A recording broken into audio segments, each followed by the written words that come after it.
Assalamualaikum warahmatullahi wabarakatuh. Selamat datang di channel Muklis Edu. Pada kesempatan kali ini kita akan belajar bersama tentang sejarah dan biografi Imam Hanafi.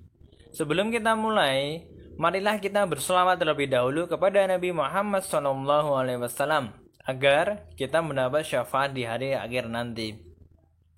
Sallallahu ala Muhammad, sallallahu ala Muhammad, sallallahu ala Muhammad, sallallahu ala Muhammad. Alhamdulillah, semoga dengan kita berselawat kita semakin dicintai oleh Nabi Muhammad SAW. Abu Hanifah yang memiliki nama asli Nu'man ibnu Sabit ibnu Zubato Al-Taimi Al-Kufi atau yang lebih dikenal dengan Abu Hanifah merupakan sosok pendiri mazhab fikih Hanafi. Itulah sebabnya beliau juga dikenal dengan nama sebutan Imam Hanafi. Beliau lahir di Kufah pada tahun 80 Hijriah dan wafat di Baghdad sekitar tahun 148 Hijriah. Makam beliau berada di Masjid Imam Abu Hanifah. Sebagai tokoh yang lahir pada abad 1 Hijriah, maka sewajarnya apabila beliau termasuk salah satu generasi yang pernah berjumpa dengan sahabat Nabi secara langsung seperti Anas bin Malik, Zaid bin Ali, Ja'far as-Shadiq, dan sejumlah sahabat Nabi lainnya. Imam Hanafi saat kecil bekerja membantu orang tuanya yang berprofesi sebagai pedagang sutra. Sejak kecil sudah ikut ayahnya berdagang ke berbagai penjuru wilayah. Di sana beliau berbicara dengan para pedagang, sambil mempelajari pokok-pokok pengetahuan tentang perdagangan dan rahasia-rahasianya juga.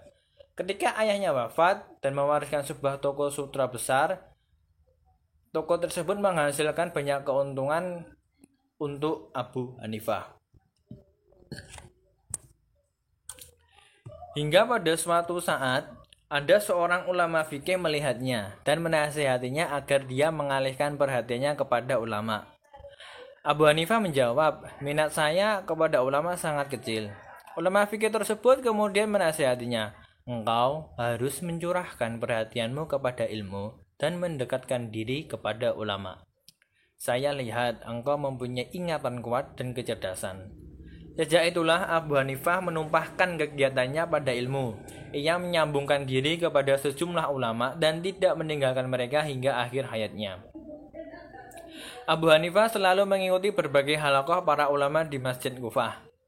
Ada halaqah yang mempelajari ilmu kalam dan hadis. Ada pula yang mempelajari fikih. Halaqah terbanyak adalah mempelajari Al-Quran. Kemudian Abu Hanifah hanya berguru kepada seorang ulama saja di Kufah. Apabila guru berpergian meninggalkan Kufah karena suatu keperluan, maka sang guru meminta Abu Hanifah untuk menggantikannya sampai pulang. Selama 18 tahun, Abu Hanifah berguru kepada Syekh Hamad bin Abu Sulaiman. Selanjutnya, Abu Hanifah menuntut ilmu di halaqah-halaqah kota Basrah. Perhatiannya tertarik kepada para ahli ilmu kalam karena berisi perdebatan yang dapat memuaskan jiwa mudanya. Kemudian Abu Hanifah berpindah ke halaqah-halaqah yang lain, hingga mencapai tingkat kematangan dalam pemahaman Al-Quran hadis. Perjalanan bolak-balik Kufah Basrah dilakukan Abu Hanifah dalam menuntut ilmu ke berbagai ulama di beberapa halaqah. Hingga akhirnya beliau menetap di Kufah untuk mempelajari ilmu fikih di berbagai halaqah agar dapat mengatasi berbagai masalah baru yang timbul pada zamannya. Di samping untuk mempelajari metode penarikan kesimpulan hukum atau istimbat. Ketika gurunya wafat, saat itu Abu Hanifah berusia 40 tahun. Ia menjadi guru di halaqah menggantikan sang guru.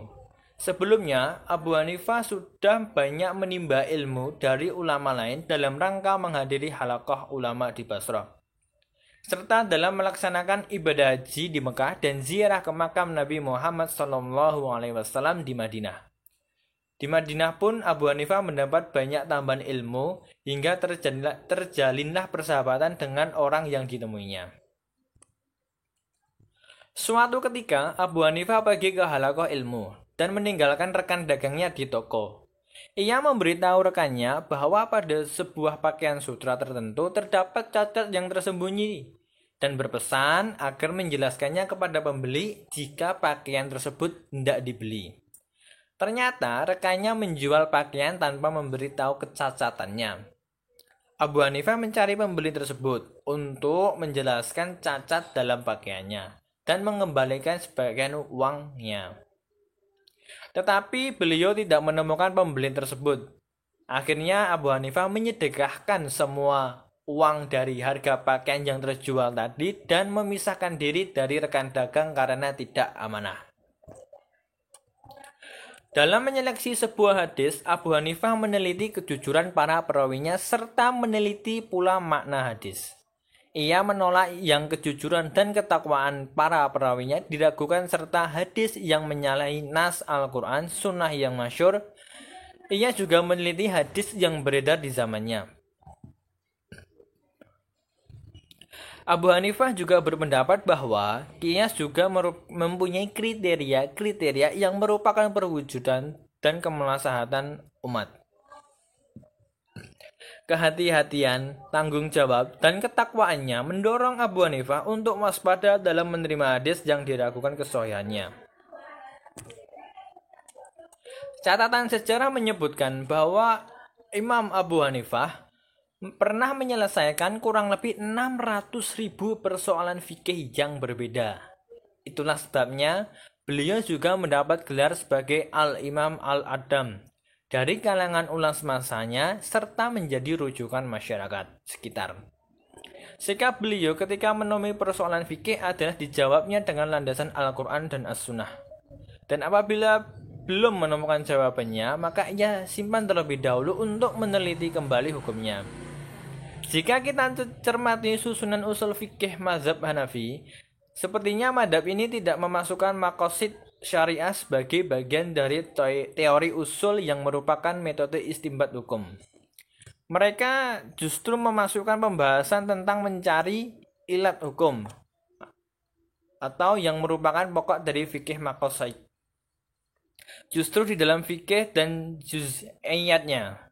Inilah uniknya dari mazhab ini. Mungkin karena faktor inilah kemudian Imam Abu Hanifah dikenal sebagai tokoh ahli ra'yi. Di saat beliau tidak menemukan dalil nas untuk menggali sebuah hukum, beliau menggalinya berdasarkan hasil ra'yinya atau pemikiran rasionalnya.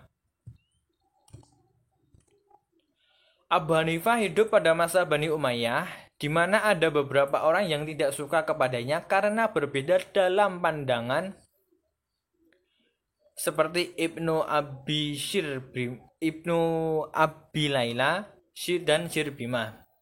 Khalifah Al-Mansur menawarkan jabatan hakim kepada Abu Hanifah, tetapi ditolaknya.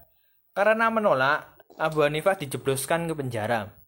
Baginya memikul tanggung jawab dalam pemerintahan yang dolim dan sewenang-wenang berarti turut serta dalam kezaliman dan kesewenangan. Memang pada saat itu zaman di mana mudah menumpahkan darah lawan-lawannya untuk mencapai kekuasaan, membatasi kebebasan, membiarkan penguasa bertindak semaunya, yang kuat menekan yang lemah, dan salah satu pesan beliau adalah haram ikut serta melawan sesama muslim. Pandangan itulah yang menyebabkan Abu Hanifah banyak musuh. Di dalam penjara, Abu Hanifah teringat ibunya dan menangis bersedih.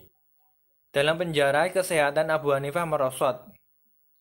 Sementara itu, muncullah pergolakan memprotes Bani Umayyah atas tindakannya kepada Abu Hanifah. Akhirnya Abu Hanifah dibebaskan dan pergi dari Kufah. Ia tinggal di Hijaz sampai Bani Umayyah runtuh, baru kembali ke Kufah. Pada masa Bani Abbasiyah sama saja, Abu Hanifah ditawari menjadi hakim dan diberi hadiah, tetapi beliau menolaknya.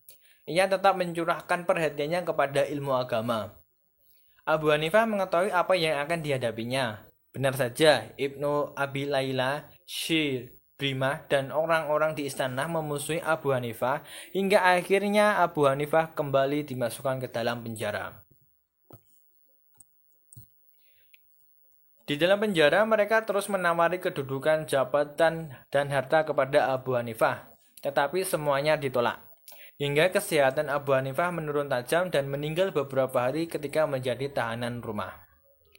Ketika merasakan hidupnya sudah hampir berakhir, beliau berpesan agar jenazahnya dimakamkan di tanah yang bagus dan tidak diserobot oleh khalifah atau pembesarnya. Jasadnya dikeluarkan, dipanggul di atas punggung kelima muridnya, hingga sampai tempat pemandian. Ia dimandikan oleh Hasan ibnu bin Imarah, sementara Al-Harawi yang menyiramkan air ke tubuhnya. Ia disolatkan lebih dari 50.000 orang muslim dalam 6 kali putaran yang ditutup dengan salat oleh anaknya Hamad. Ia tak dapat dikuburkan kecuali setelah salat asar karena sesak dan banyak tangisan. Dan Khalifah Bani Abbasiyah juga turut mensolati Abu Hanifah. Sekian dari kami, itulah sedikit biografi mengenai Abu Hanifah. Apabila ada kesalahan dan kekurangannya mohon maaf, mohon untuk koreksinya, mohon untuk saran, masukan, kritikanya untuk perbaikan kami ke depannya. Akhir kata, wassalamualaikum warahmatullahi wabarakatuh.